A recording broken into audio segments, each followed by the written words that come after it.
You're listening to New Life Chapel Podcast. I want to speak to you this morning, ever so briefly, if there's such a thing for a preacher. I want to speak to you on the title, Can Anything Good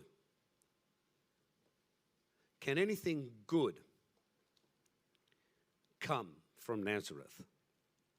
I suppose we could ask the same question in a different way. Can anything good come from the year 2021? How many think that's a fair question for some people?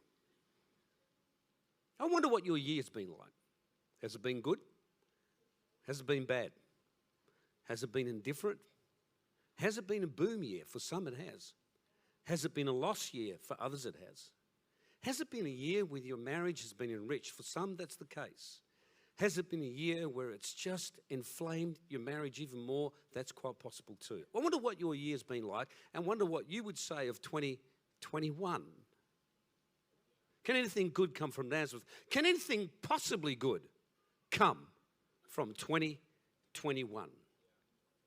Can anything positive come from the upheaval and the disruption of this year? Is there anything worthwhile to report on? Well, I can say to you that I don't even know how we manage this, but we have in 2021, with all the disruptions and lockdowns, and sometimes we've had just dear 5 people here bringing service online for many weeks. I don't even know how, but we have had 248 visitors to the church this year. Don't know how that happened. We have somehow refused to lie down, and when we couldn't have connect groups here, we had them over there in Albury altogether. We've had collectively 302 people to connect groups this year. And I'm not even sure how this has happened, but between the children and our adults ministry here, we have had 88 people make decisions for Christ in 2021. Can anything good come from 2021? I think God is constantly awake. He never sleeps. And He's always looking for opportunities to bring about goodness, even in a trying and difficult season. He's always on about bringing goodness. It is our mission as a church to bring the good news of the gospel of Jesus Christ. Can anyone say amen? New Life Care and our community care ministry, from our Kingdom Builders generosity that many of you have participated in and given, particularly at our dinner night. Just in New Life Care alone, we've invested around $40,000. As a result, Trudy's come on board, rallied a good team together, I think about up to 25 volunteers. And this year alone, they have fed 3,239 people this year from the food share. And that's just till the end of November. Their team put in 1,515 volunteer hours. Can anything good come from 2021? The business hampers. People rallied together. 80 business hampers to business, small business people, and we don't have the time. I've run out of time to share all the testimonies from small businesses that sent us a big thank you and told us how much it made a difference to their morale. And many sometimes just said, we were so thankful that someone was thinking of us. And then 60 hygiene hampers for Junction Youth Services, Wodonga, you and your team have done. This is your church, us in action. Teen Challenge. 20 of these were sent to Teen Challenge. With Richard and Anne Lowry there. Good people, who knows them? Nice people. Chocolate boxes. 160 chocolate hampers were delivered to the Albury Hospital, Albury-based emergency department and Wodonga emergency department. Olivia Chan, we love Olivia. She organised that all nurses and admin staff be blessed with them. And they were so thankful for the morale, for building their spirit up. Emergency services who are tired and weary. We're all tired and weary. But these guys are on the front line. We could have said, well, it's just all too hard this year. We'll just open up and do a few things when we can. I don't believe that's in the DNA of New Life Chapel to lie down. I think there's something in our spirit that rises up and says we will do what we can, however we can, for whoever we can, regardless of the circumstances we find ourselves in. And I think it's an honourable thing.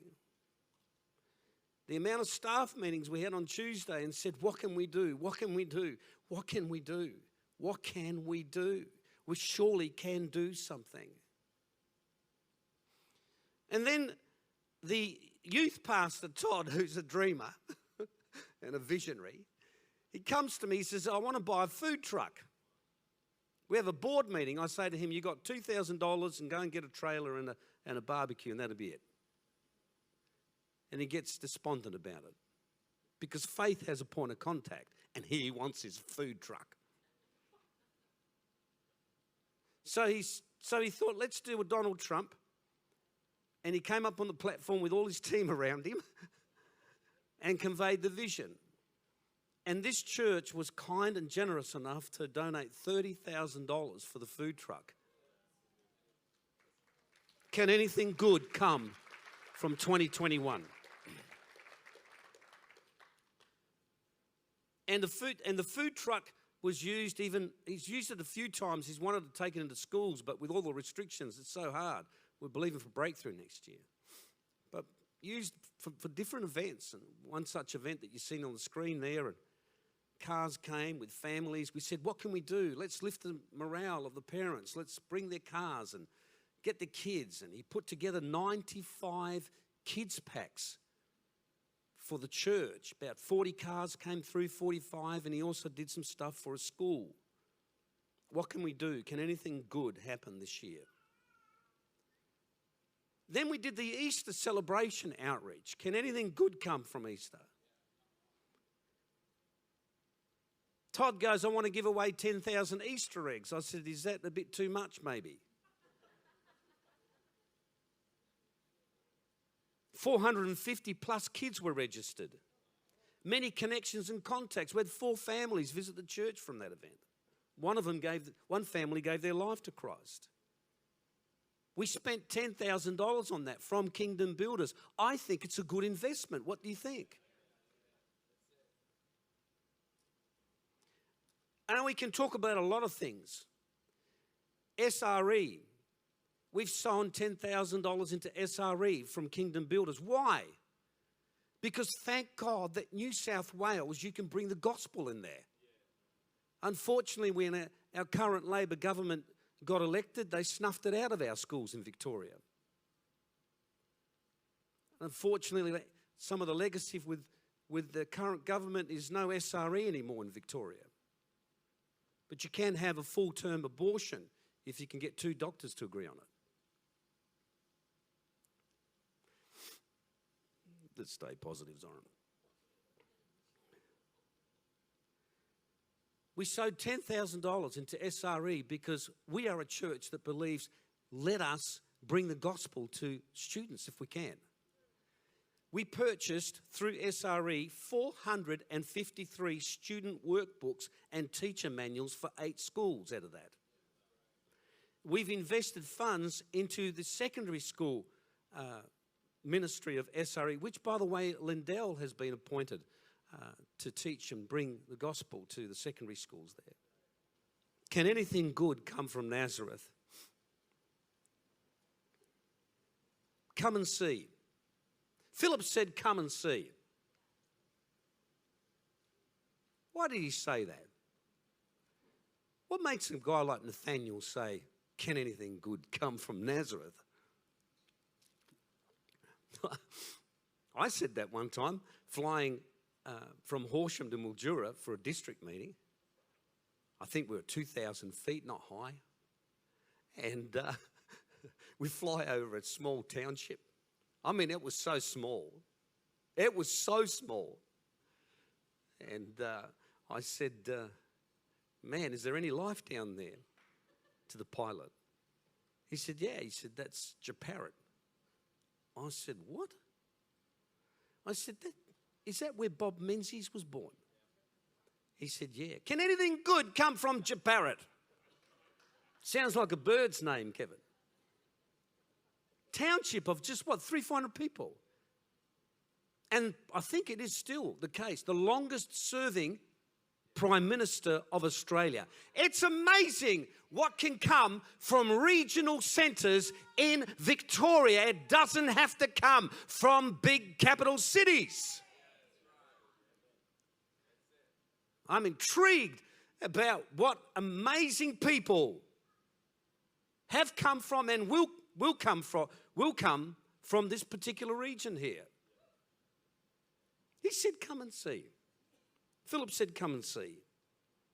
What do you see when you see people? Do you see Nazareth? What's your view of people? What's your perspective? Hey, let me ask you another question. How do you see yourself? What do you think of yourself? The airline sees you as a traveller. The store retailer sees you as a consumer. The doctor sees you as a patient. The lawyer sees you as a client. Some say the government sees us as taxpayers. I wonder what Nathaniel saw when he said, Jesus, he's from Nazareth. Come and see. I wonder what he was thinking that he was going to see. I wonder what he possibly could have conceived. I would have liked to have asked him, what do you think could come out of Nazareth? Scholars tell us that Nazareth is very insignificant on the geography and the map. It's a backwater town. It's an unimportant place. It's hidden away. It's an isolated little agricultural, insignificant back corner block in comparison. But it's been a long tradition, has it not? Has it not been a long tradition to display valuable gemstones against some sort of plain background? It contrasts their beauty. The more precious the jewel, the more plainer the background.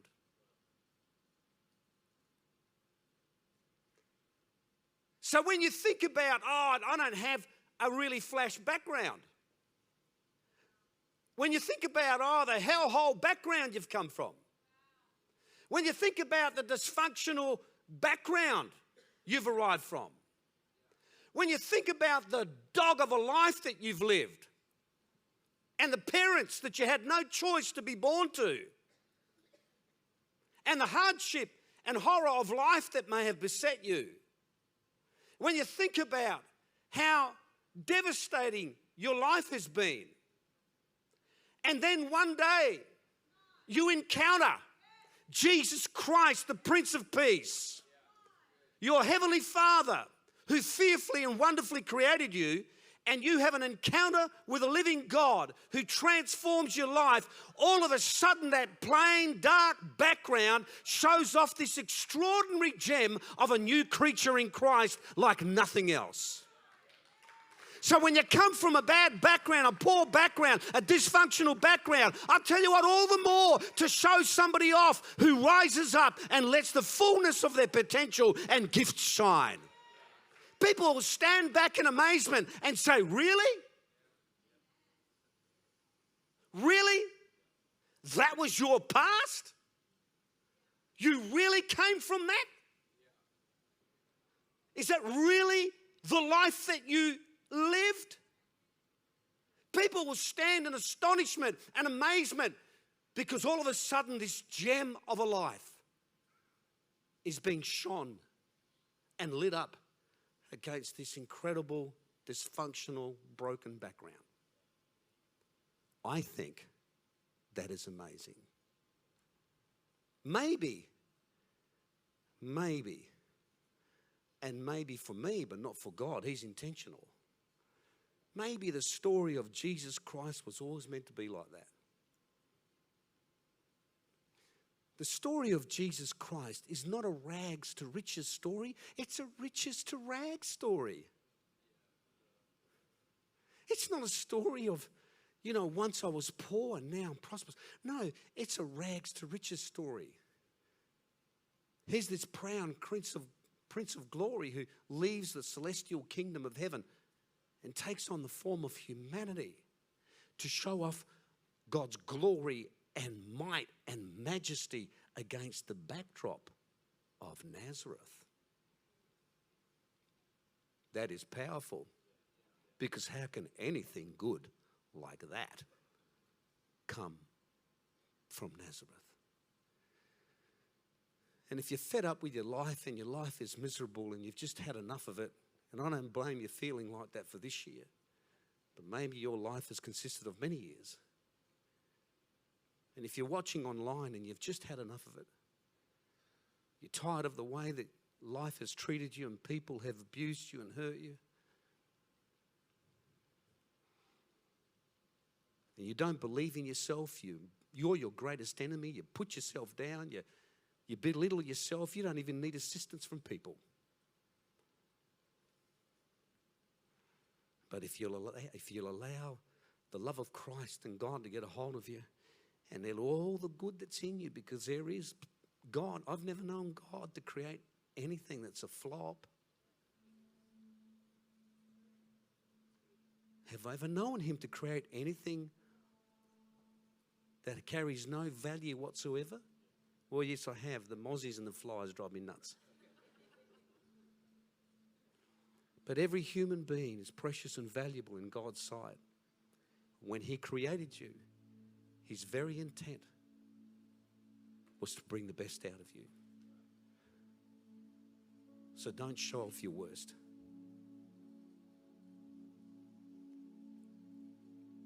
Can anything good come from Nazareth? I mean, seriously, how much plainer can the background be? Let's have the band come up. I mean, how much plainer can the background be? How could the King of Kings, how could the King of Glory, how could the King that represents the kingdom of all kingdoms possibly be born in such a plain background as a stable among cattle and livestock? That's not fitting for a king. How is that fitting? How is that even appropriate? To show off a king against such a plain background. How could the Messiah possibly come from such an insignificant place like Nazareth? How's that even possible? Church, let us never ever make a judgment on somebody who comes through those doors because of appearance, because of how they present themselves, because of their upbringing or their background. They are candidates for God to show off an incredibly gemstone. Let's refrain from being judgmental. Let's refrain from opinions about each other that have nothing whatsoever to do about the kingdom. Let's refrain this Christmas as you get together with families from pointing fingers, from belittling people.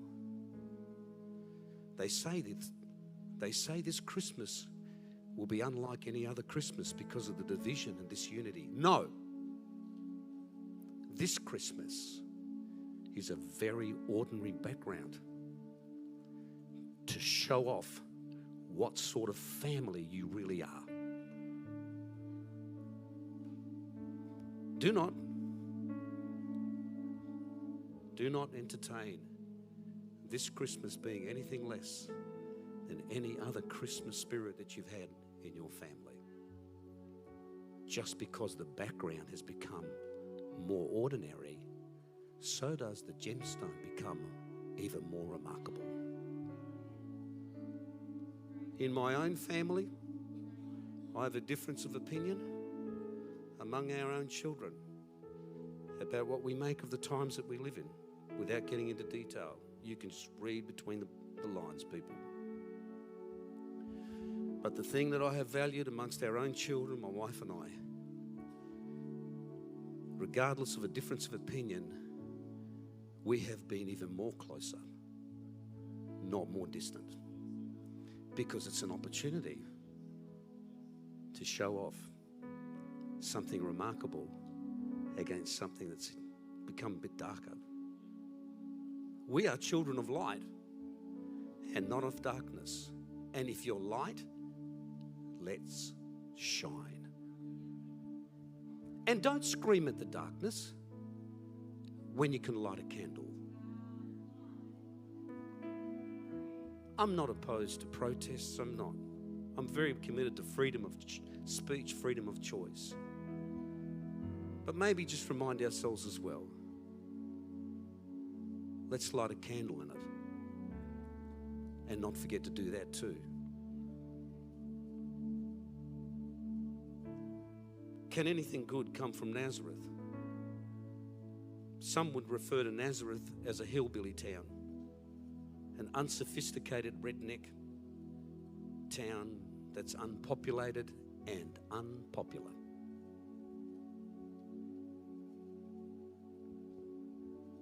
As I close, the whole question says more about Nathaniel than it does Nazareth, by the way. When Nazareth said, can anything good come from, when Nathaniel said, can anything good come from Nazareth? Look, the question is more around his life as a person than Nazareth. It's about Nathaniel's bias, his prejudice. It's about the assumptions and judgments that he has made. And we can all be prone to make that about someone, can't we? So let's not judge Nathaniel too quickly. We've all been there. Come on, people. Have you not been there? I'll put both hands up. And feet, but I'd fall on my backside. But we've all made assumptions. Aren't you glad? Aren't you glad that Jesus Christ has such a different filter to what we do? Just read the Gospels, Matthew, Mark, Luke, John. When somebody saw someone some way, he saw them different. When they wanted to stone the adulterous woman, he said, let the man without sin be the first to cast their stone. When they disregarded blind Bartimaeus and had no time for him, he calls for him. He says, come. When they said the children, keep the children away, the Messiah's busy. No, he said, bring the children here and let me bless them. And that's what you people have done. You have blessed children today. When everybody else had an opinion about somebody, it was not unusual for Jesus to have an alternative view, because he is the Son of the living God and represents a focus that we desperately need. Nazareth, as we conclude, represents labels we place on ourselves and others. Can anything good come from Nazareth? He was in grade 2. He was in grade 2 as a young lad. And his parents were church-going foster parents. And they broke the news to him at grade 2. He says how thankful he was that he learned about it early. They said to him, we are not your mother, and we are not your father, but you will be like a son to us, and we will give you the best Christian care and love that any family can give. His mother had twins, and he was an unexpected arrival. And so she could not manage 3 and gave him away and kept the twins.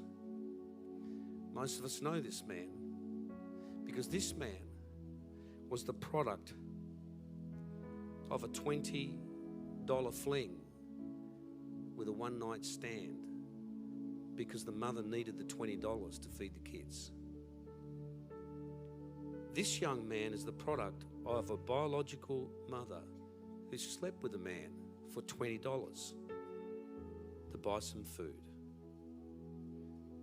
But this young man was fortunate because he was in a Christian home who loved him and showed him the love of God and had such a transformation that he ends up writing a book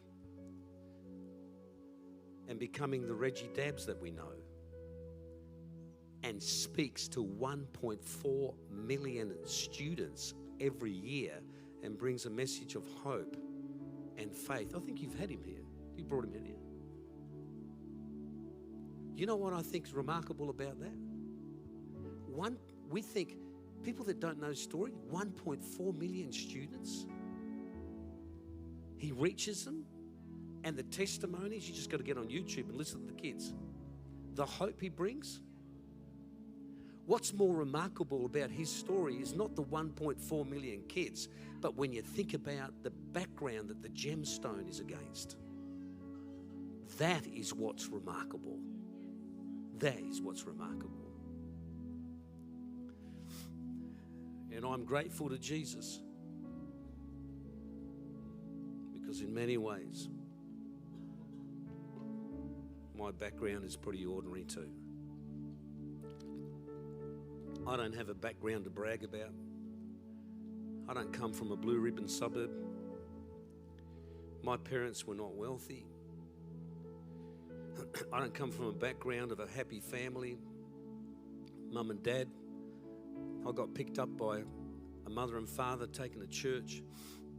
And in the back seat of my car, I'm crying because I'm in high school. I'm crying because I'm seeing this mother and father loving one another in a way that my parents never did. But then one day, that all changed. At 18 years of age, a neighbor introduced us to Jesus Christ, saw our plight, and said, you need to experience the transforming love of God upon your life and your family. And many know the story that in 1 year, my mother, my father, my sister and I all gave our life to Jesus Christ. And everything that I'm doing today is nothing short of the love and the grace of Jesus Christ upon my life. From a plain background, something good can come. I'm speaking to somebody online watching, and I'm speaking to you here as well. I do wonder half the time who I am actually speaking to here today. I know that you've come to a gift-giving service, but one of the greatest gifts is you sitting in that seat. One of the greatest gifts to humanity is you sitting there, is you watching. One of the most precious, most valuable gifts is your life. You were born. You're here because you have something extraordinarily special to bring to society and to community. It was God's idea that you are here today. I wonder what it is about you that's so good in there. I wonder what it is about you that can make a difference to people's lives. I wonder what it is about you, your spirit, your life, your gifts, your talents, your potential, the good in you that wants to bubble up. I wonder if you just gave Jesus half a chance to come into your life and draw it out from you because you've struggled to do it yourself. I wonder what would happen if he got involved with you. And I'm going to pray that that happens. Thank you for listening. For more information about New Life Chapel, please go to newlifechapel.org.